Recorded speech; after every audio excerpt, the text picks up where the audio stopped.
ઉપર અને height work ઉપર એ ટાઈમે એટલી સસ્તા ભાવે જમીન લઈને આપણાને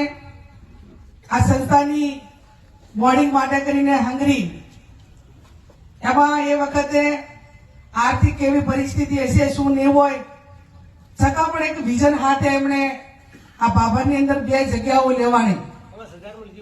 એ જગ્યા 5000 માં લીધી હતી આ જગ્યા 88000 માં લીધી હતી આપણા 1988 માં લેવાની અને પહેલી 1960 માં લેવાની 2 જગ્યાઓ બાબરની વચ્ચોવચ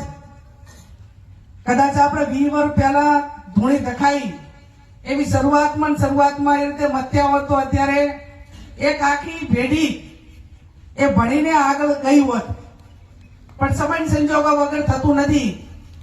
જ્યારે જ્યાં જે દિવસે એની ક્રાંતિ આવવાની હોય એ દિવસે જ આવે છે બાકી ના આવવાની હોય એટલી ઘણા અડચણ આવે જે આવે તે પણ પરિણામ સુધી પહોંચી શકતા નથી તંત્રી સાહેબે થોડો મીઠો ઠપકો આપ્યો કે સહકાર બેન ઓછો આપે હું ધારાસભ્ય થયા પછી પણ તંત્રી તમે આ હતા કે નતા હાજર ક્યારેક હોતા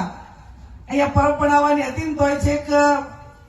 લોકની કેતન પરબ બનાવી એવી ને એવી જાતે આવીને બનાવી હતી સેનિટેશન બનાવવાનું હતું તો જાતે આવીને બનાવ્યું હતું બ્લોક નાખવાના હતા તોય નાખ્યા હતા 5 લાખ રૂપિયા રૂમના પણ આપ્યા હતા ધારાસભ્ય થયા પછી 17-18 લાખ રૂપિયા આપ્યા હતા અને સંતોષ ના હોય તમે માગ્યા નથી આમાંથી 1 રૂપિયા નથી માગ્યો મેં આપ્યા છે ભાઈ ક્યારે મને એમ નહીં કીધું કે બેન તમે વટમાં હતા તમે વટમાં પછી